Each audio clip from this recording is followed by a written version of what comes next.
mettons on a un client qui veut justement qu'on floute la plaque d'immatriculation. On va faire la même chose, donc là vous allez on va aller justement ajouter un nœud, d'accord, ajouter un nœud correcteur en série, donc Alt S, ou vous pouvez faire ça ici dans le menu avec le clic droit.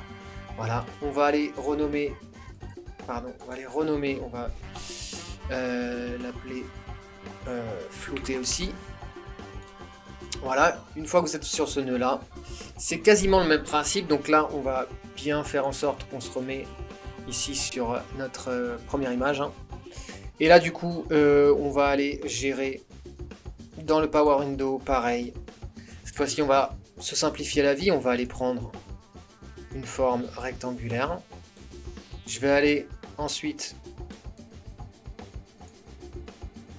mettre les 4 points ici à peu près de façon à ce que ma plaque soit totalement couverte. Voilà, je vais même gérer un peu mon angle, hein. Ici vous pouvez gérer votre angle. Voilà. Donc là. Et ensuite, on va, comme tout à l'heure, dans la fenêtre traquer. Voilà. Et là, donc du coup, là vous avez plan et image. Vous allez voir que si je vais le refaire avec le plan et que je mets traquer vers l'avant, c'est pas mal. Mais là, vous apercevez que on n'est pas à la fin du plan et DaVinci a tout simplement stoppé son tracking parce que la plaque effectivement et ce que j'ai voulu traquer va sortir de l'image. Donc là, il y a une, vous voyez, si on continue, on va continuer à voir ce flouté et ce sera pas forcément joli. Nous, ce qu'on veut, c'est dire à DaVinci, bah non, en fait, le tracking, on veut le déplacer à l'extérieur de notre image et on veut pas le voir, sinon c'est pas propre. Alors, comment on va faire? Donc là, ce qu'on va faire, c'est qu'on va se remettre effectivement sur notre dernière image. Je vais revenir. Voilà, je vais retraquer comme tout à l'heure. Tac, là il se stoppe. Et là, donc on va aller ensuite, cette fois-ci, sur la partie image. Donc là, la partie image nous permettra en fait de réaliser et de mettre des points clés manuellement, image par image. Voilà, c'est la chose à savoir, c'est la plus simple à savoir. Donc on va se mettre sur image cette fois-ci. Et là, en fait, avec les flèches droite ou gauche, vous pouvez aller avancer d'une image vers l'avant ou vers l'arrière. Donc là, en l'occurrence, pour nous, c'est vers l'avant. Donc on va cliquer une fois sur le bouton à la flèche droite. Et là, je vais aller tout simplement, donc déjà, réajuster ma fenêtre ici. Je vais la diminuer. Donc voilà, vous voyez que on va pouvoir sortir complètement, en fait, là, ce qu'on veut, c'est sortir complètement ce rectangle de notre image. Donc là, je le sors une fois. Et là, on est bien, on peut aller dérouler jusqu'à la fin du clip et aller placer une autre image, d'accord? Là, tu vois, si je rebouge, à chaque fois que je vais rebouger ici mon cadre, je vais avoir un point clé qui va se mettre automatiquement. Sinon, vous pouvez aller tout simplement cliquer ici et ajouter un point clé. Et là, vous voyez que sur votre graphique, mon point clé est apparu. D'accord? Donc, relativement simple, hein, vous voyez, c'est un tracking manuel. Donc là, en fait, qu'est-ce qu'on a dit?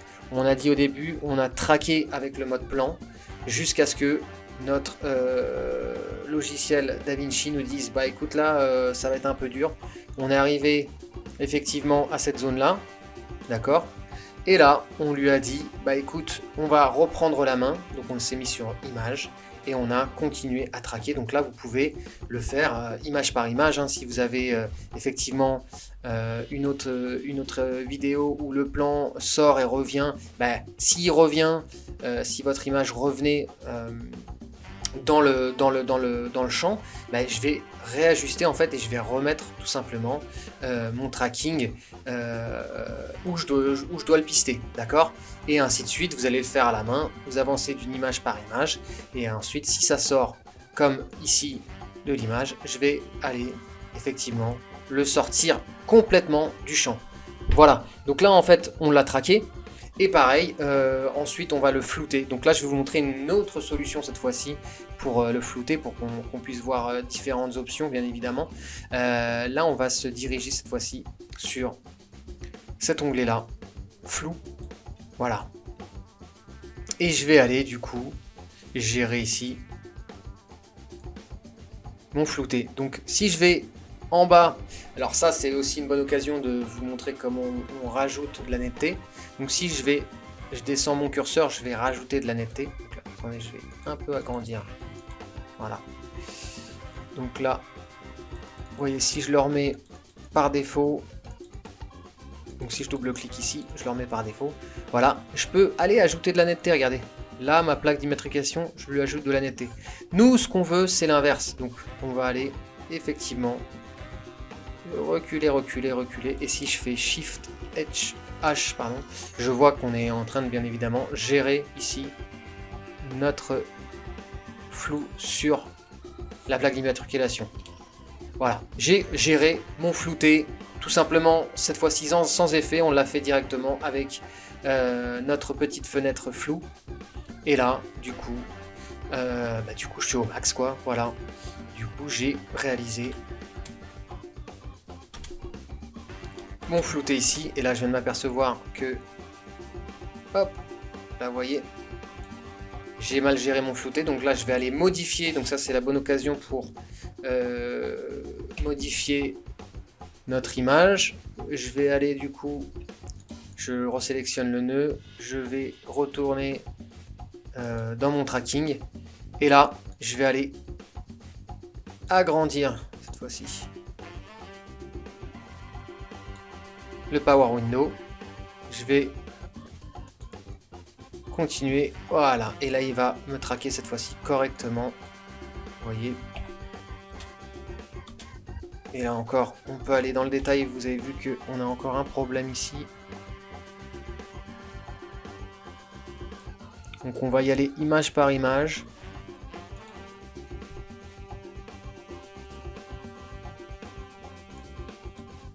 On veut s'assurer de faire ça proprement. Donc là, je me mets sur image.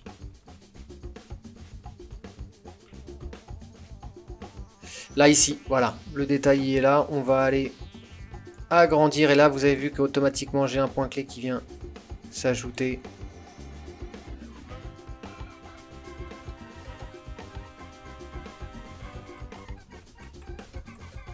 Voilà, j'avance par image, je prends mon temps pour le faire, hein. L'idée c'est de le faire proprement, donc pas besoin de vous précipiter. Et là, pareil, vous avez vu là, ici on va le décaler un petit peu légèrement, voilà.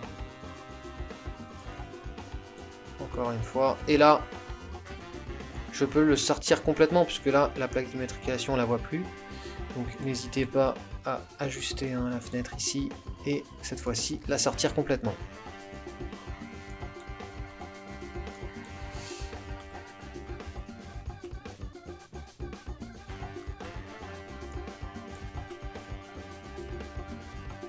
Voilà, c'était parce que tout à l'heure, je vous ai montré un autre exemple. Voilà, après peu importe, du moment qu'elle est à l'extérieur, de toute façon vous n'aurez aucun souci. Je vérifie bien. Et là je suis bon. Donc là si je viens revoir cette fois-ci mon travail, normalement...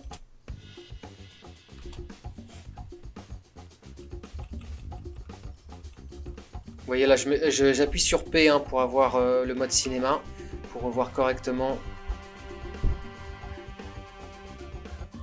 Et je viens... avec la flèche de droite comme je vous ai dit tout à l'heure, image par image, vérifier mon travail. L'idée c'est de le faire correctement, donc prenez votre temps. Voilà, là on a plus de problème. Image par image, on s'assure que le job est fait et c'est dans la boîte.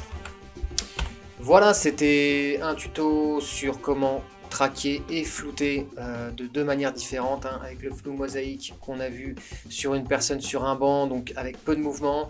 Et là, on a ensuite, dans un second temps, géré une voiture donc qui avançait et qui sortait du plan. Donc là, c'était un peu plus complexe, mais on a vu avec un autre système de tracking, avec le tracking image par image. J'espère que ce tuto vous a servi et que vous avez appris pas mal de choses. Si vous avez des questions, n'hésitez pas à me les poser dans les commentaires. N'hésitez pas à liker la vidéo, ça m'aidera beaucoup pour le référencement, et à vous abonner si ce n'est pas déjà fait et à activer la cloche. Je vous dis à très bientôt pour un nouveau tuto sur la chaîne Flow Studio. A plus.